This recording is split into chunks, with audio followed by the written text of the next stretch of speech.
तो आज मैं आपको एक अनोखी रहस्यमय कहानी सुनाऊंगा। अगर आप चैनल पर नए हैं तो अभी सब्सक्राइब कर ले, क्योंकि यह मेरा दूसरा नया चैनल है।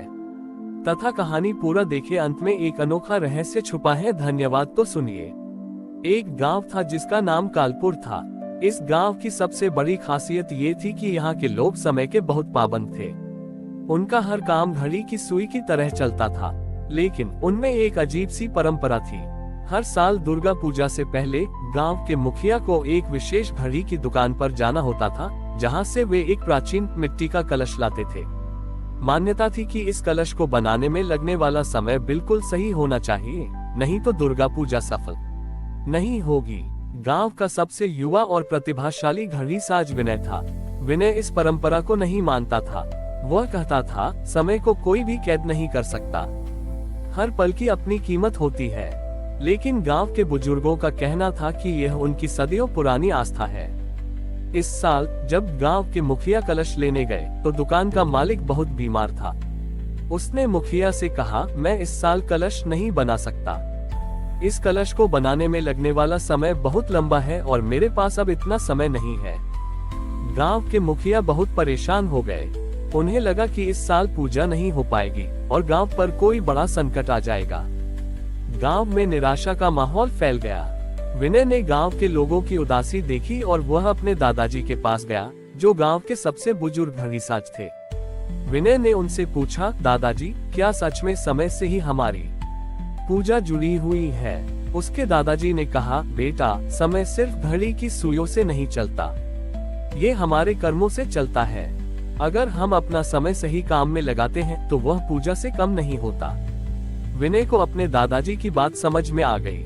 उसने गांव के सभी बच्चों को इकट्ठा किया और उनसे कहा, हम इस बार कोई कलश नहीं खरीदेंगे, बल्कि हम खुद अपना समय का कलश बनाएंगे। विनय ने बच्चों को समझाया कि वे अपने अपने घरों से बेकार पड़ी हुई चीजों को इकट्ठा करें, जैसे पुराने टूटे हुए खिलौने, टूटी हुई घड़ियों के पुर्जे और बेकार सामान। बच्चों ने अपनी कल्पना से एक ऐसा कलश बनाना शुरू किया जिसमें कोई खास डिजाइन नहीं था, लेकिन हर अड़ा किसी न किसी समय का प्रतीक था। किसी ने अपने दादाजी की टूटी हुई घड़ी का एक पुर्जा लगाया, तो किसी ने अपने बचपन का एक टूटा हुआ खिलौना। जब दुर्गा पूजा का दिन आया तो गांव के लोग उस कलश को देखकर हैरान थे। वह एक अजीब सा कलश था जिसमें अलग अलग समय और अलग अलग कहानियों के पुर्जे थे। तभी गांव के मुखिया ने कहा, हाँ, ये हमारी परंपरा के खिलाफ है, ये कलश शुभ नहीं है। विनय ने सभी से कहा, ये कलश सिर्फ सामान से नहीं, बल्कि हम सभी के बीते हुए समय से बना है। इसमें हमारी खुशी, हमारा दुख, हमारी मेहनत और हमारा प्यार है। क्या ये सभी समय ही नहीं है? उद्धरण चिन्ह।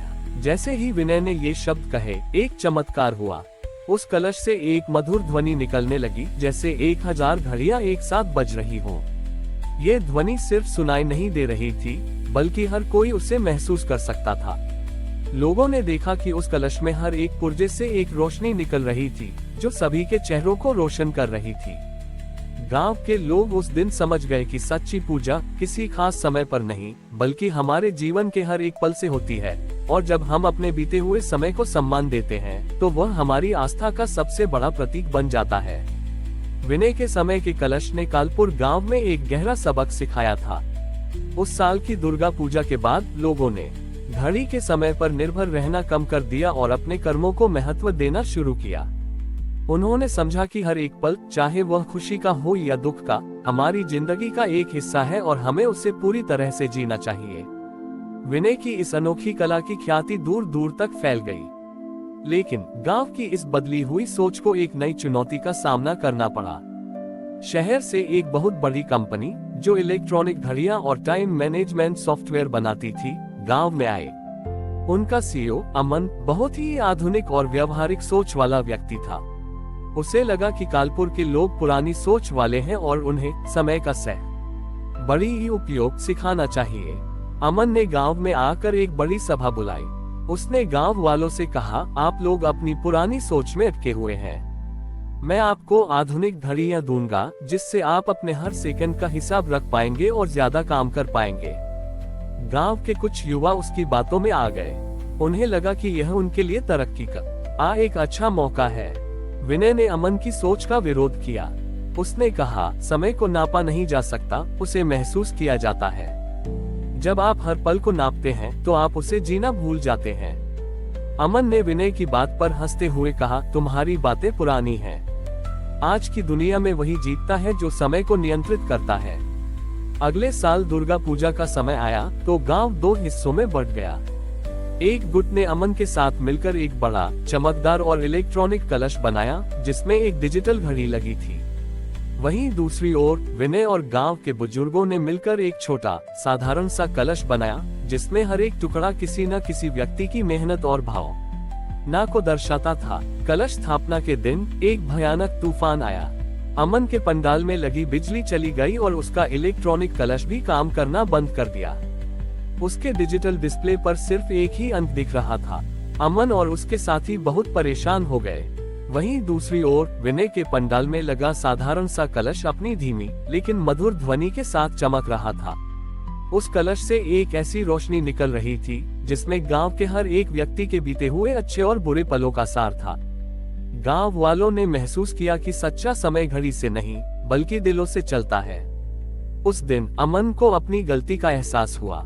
उसने देखा कि जिस समय को वह नियंत्रित करने की कोशिश कर रहा था वही समय उसके नियंत्रण से बाहर हो गया था।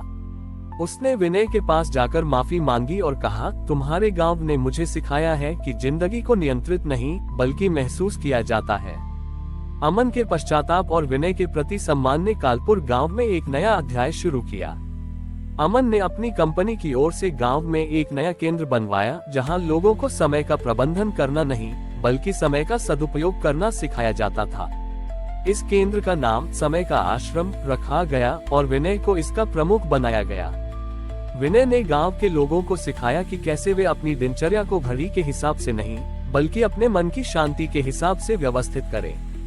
उसने उन्हें ये भी बताया कि जब वे किसी से बात करते हैं तो उन्हें अपने फोन या घड़ी को नहीं देखना चाहिए बल्कि उस व्यक्ति को पूरा समय देना चाहिए। लेकिन गांव की यह शांति और सद्भाव एक नई चुनौती से खतरे में आ गया। पास के गांव में एक बहुत ही प्रसिद्ध पुजारी महादेव रहते थे। महादेव बहुत ही पारंपरिक और कट्टर थे। उनका मानना था कि पूजा के लिए हर एक अनुष्ठान और मंत्र का एक निश्चित समय होता है और अगर उस समय का पालन न किया जाए तो ईश्वर नाराज हो जाते हैं। जब महादेव को कालपुर की नई परंपरा के बारे में पता चला तो वह बहुत क्रोधित हुए। उन्होंने गांव में आकर विनय से कहा, तुम लोगों को गलत रास्ता दिखा रहे हो। पूजा का एक निश्चित समय होता है और अगर तुम उसका पालन नहीं करोगे तो गांव पर कोई बड़ा संकट आ जाएगा। विनय ने महादेव का सम्मान करते हुए कहा, महादेव जी, हम समय का अपमान नहीं कर रहे हैं बल्कि हम उसे सम्मान दे रहे हैं। हमारा मानना है कि हर पल पवित्र है और हर कर्म एक पूजा है। महादेव ने विनय की बात नहीं मानी। उन्होंने गांव में ऐलान कर दिया कि अगर लोग विनय की नई परंपरा का पालन करेंगे तो वह इस साल दुर्गा पूजा में भाग नहीं लेंगे। गांव के लोग दुविधा में पड़ गए। वे महादेव का भी सम्मान करते थे लेकिन विनय की नई सोच से भी प्रेरित थे। दुर्गा पूजा का समय आया। गांव 2 हिस्सों में बंट गया। एक गुट ने महादेव के लिए एक बड़ा पंडाल बनाया और सभी नियमों का पालन करते हुए पूजा की। वहीं दूसरी ओर विनय और उनके साथी एक साधारण जगह पर इकट्ठा हुए। उन्होंने कोई मंत्र नहीं पढ़ा, बस सब ने एक साथ मिलकर एक प्रार्थना की जिसमें हर किसी ने अपनी जिंदगी के हर पल का धन्यवाद किया। जब महादेव के पंडाल में कलश स्थापना का समय आया तो एक तेज आंधी आए और सभी पूजा की सामग्रियां बिखर गईं। लोग डर गए और महादेव को लगा कि दुर्गा मां नाराज हो गई हैं। वहीं दूसरी ओर विनय और उनके साथी शांति से अपनी प्रार्थना कर रहे थे। उन्होंने महसूस किया कि सच्ची पूजा किसी पंडाल या नियम में नहीं बल्कि मन की शांति और एकता में होती है। उस समय एक अद्भुत घटना हुई। गांव के हर घर की घड़ी से एक मधुर ध्वनि निकलने लगी जो एक साथ एक सुंदर धुन बना रही थी। महादेव ने जब ये देखा तो उन्हें अपनी गलती का एहसास हुआ। उन्होंने विनय के पास जाकर कहा, तुमने मुझे सिखाया है कि सच्चा समय घड़ी की सुइयों में नहीं बल्कि लोगों के दिलों में होता है और जब वे एक साथ धड़कते हैं तो वह सबसे बड़ा आशीर्वाद होता है।